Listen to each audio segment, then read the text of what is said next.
journey through time and uncover the events, people, and civilizations that shaped our world. Welcome to the Vault of History. All right, let's dive right into this. Welcome to The Explainer. Today, we're unpacking the absolute roller coaster that is the entire history of Rome.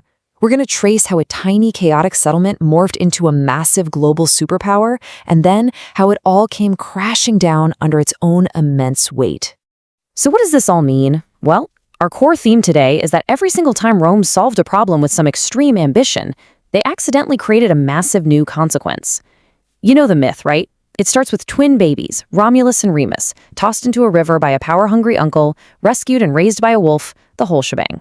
They grow up, get revenge, and decide to build a city. But get this, the foundation of the Roman Empire basically started as a petty sibling squabble over which hill to build on. It escalated, Romulus killed Remus, and boom.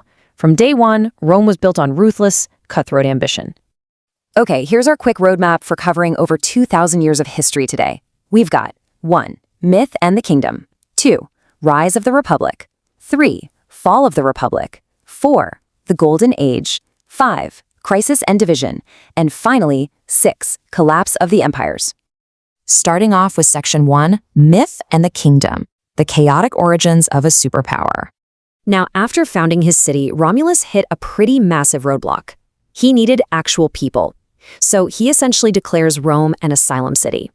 Forget about a polished, elite society, we're talking about a chaotic melting pot of runaway slaves, debt dodgers, criminals, and yeah, literally guys who stole goats. It was an asylum camp for ambitious troublemakers wanting a fresh start. But there was a glaring problem. They had food, they had walls, they had guys, but absolutely zero women to actually build a lasting society with.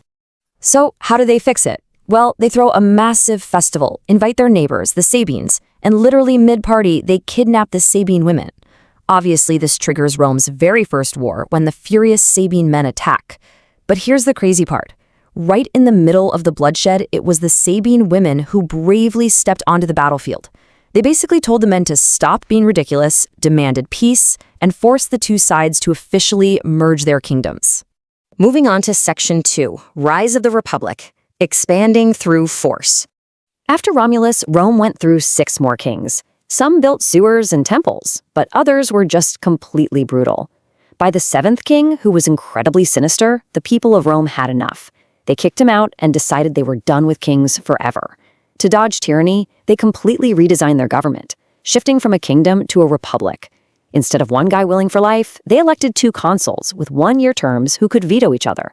A perfect system to balance power, right? Well, in theory at least, because soon enough, Rome's focus shifted outward.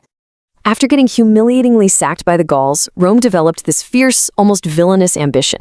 They became hyper-militaristic, conquering everything nearby. The ultimate test? The Punic Wars against Carthage. Across 3 blockbuster wars, Rome went all in. First war, they literally steal Carthaginian ship designs to build a massive navy from scratch. Second war, they somehow survive the legendary Hannibal marching 37 elephants over the Alps. And the third? They completely delete Carthage from existence. With their biggest rival wiped off the map, Rome got totally addicted to expansion, eventually conquering about 10% of humanity. Which brings us to Section 3, Fall of the Republic, the price of absolute power. Now, conquering the known world made Rome unimaginably wealthy, but it also made individual generals way too powerful. The Republic system started cracking, and Julius Caesar was the guy who broke it wide open.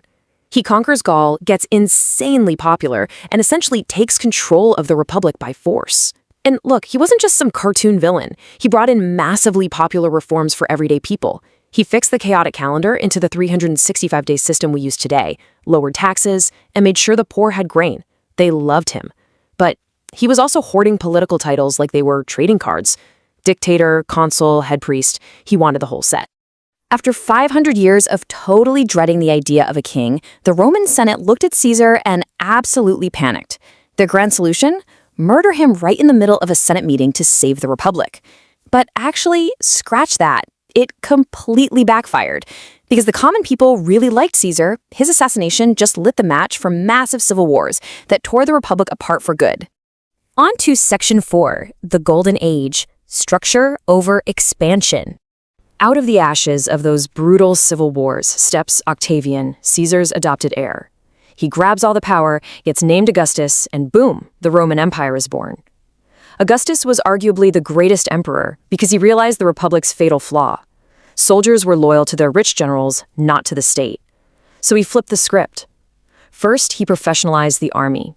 Sign up for 20 years, get a guaranteed state retirement package. Second, he separated the generals' military power from their personal wealth. And third, he stopped the endless expansion to just lock down the borders. This predictability, it birthed Rome's Golden Age. But hey, even Golden Ages have bad days. In 9 AD, Rome's ambition to push into Germania hit a brutal reality check. A Roman-trained Germanic ally named Arminius totally betrayed the legions.